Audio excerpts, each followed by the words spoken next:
Hi guys, today we're going to talk about Renaissance art.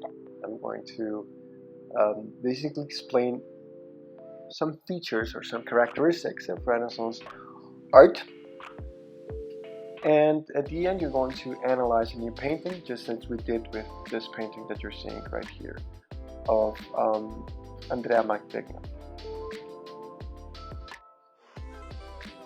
So we're talking about history of art. It's a discipline, some people call it art history, and it goes down to some deep discussions about art, about philosophy, about language, and whatnot. What is the method of history of art? Well, history of art or art history focuses on artworks and artworks itself. True, you can focus, if you're studying art history, you could focus on the artist or the artist and collectives. You can focus about the social and cultural characteristics of the time the artist worked, about the people who commissioned the painting. But for today, as an introduction, let's only focus on the artwork itself. So you could focus first on the meaning of the painting or of the artwork. What is it representing? Who are the figures in there? What are the symbols in the painting? And some people are as crazy as trying to guess, to tell what was the intention of the artist. Tough work, that one is pretty hard. So of course, asking for the meaning of the artwork means that you suppose it to communicate or even to mean something. It's pretty hard, but let's not dive into the philosophical questions behind all this. However, you can also focus on what we call formalism. And formalism simply refers to the pure visual or material aspects of the artwork. We're talking about the forms of the artwork, the lines, colors, shapes, space represent the use of the brush in order to represent something. And with this we can arrive to the style in artworks and periods and artists. Now, what do I mean when I talk about style? What's the advantage of style? Let's use an example. First, we have this painting by Cimabue, which is a crucifix in Santa Maria Novella. And if we talk only about meaning, we can basically say that it's a crucifix that represents the crucifixion of Jesus, has some symbolism and so on. Just 200 years later, or after this painting was done, even less, Masaccio creates this masterpiece which is called the Holy Trinity. If we think about the meaning or what it's representing, we can basically say that it's a similar motive. They're both representing the crucifixion, even though Masaccio has some deeper meaning to it. Now, if you look at it using formalism, or if you analyze it formally, speaking about line, color, and so on, you can notice several differences. The first is the use of space.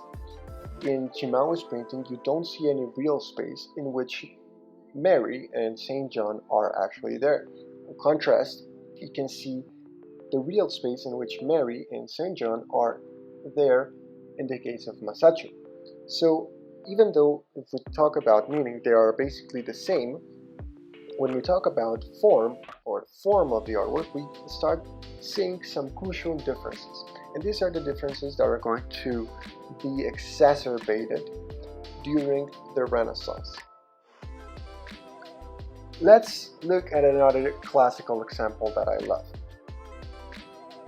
If you take Botticelli, this is a very famous painting, The Birth of Venus and the Detail. And if you compare it with Da Vinci's also very famous painting, The Gioconda, you're going to notice that the way they draw their figures is very different. Botticelli draws lines to differentiate between what is the thing that he's representing, in this case a woman, and what it's not, in this case the background. Meanwhile, Da Vinci does it with trying to diffuse the contours of the woman represented here. So we're going to talk about the three formal characteristics of art in the Renaissance. First, we're going to talk about naturalism. Then I'm going to talk about the use of space, and we're going to end with human anatomy, or attention to human anatomy. So let's begin with naturalism. First, let's talk about some common mistakes when talking about naturalism. The first common mistake is that naturalism is about nature. That is simply wrong. You can think about every artwork as falling in between two lines of a spectrum. You can think of every artwork as being abstract, as this detail in Jackson Pollock Cathedral, or as being naturalistic, as this sculpture by Karl Feuermann called The Midpoint. They are very different, but we cannot say that the midpoint, the sculpture, is real. We can just say that it's naturalistic because it's representing something in a natural fashion. So naturalism is not about nature. It has nothing to do about nature. It has only to do with the fact that something is similar to the way it would look like. But this leads us to the second common mistake. The second common mistake is that naturalism represents real things. So let's take as an example this painting by Mantegna. Some of you said, well, it's not naturalistic because it has angels in it. And that's not the point.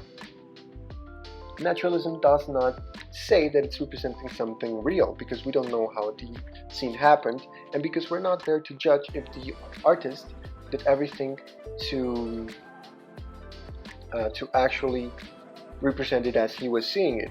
Of course, he was not seeing it. He was trying to represent a religious scene. And the point here is that he did his best to try to represent it as it would have looked like. So it's not about if something happened or if it's represented as it happened, but it's about how the shapes and the things represented resemble real life. Actually, the best way of saying it, of putting it into words, is that the painting looked as if you were looking at the scene without saying that any of it is real or that it was real. It's just that it looks like, or that it looks as if it was being perceived by the human eye.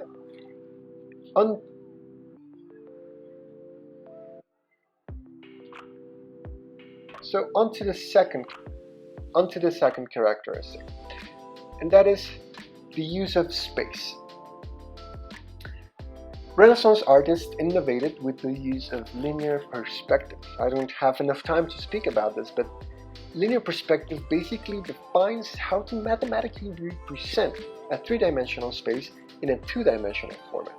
Artists in the Renaissance came up with this method to accurately represent a space using mathematical formulae.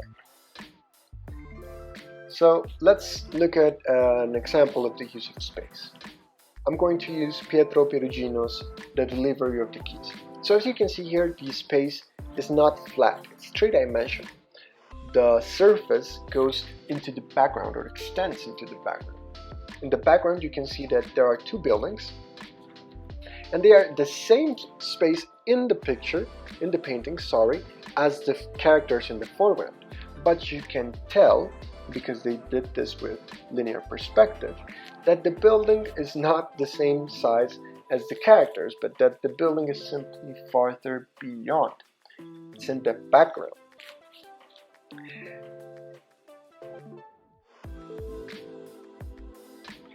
And this leads us to the third characteristic, and that is that artists during the Renaissance started paying attention to how a body moves and how the body looks like.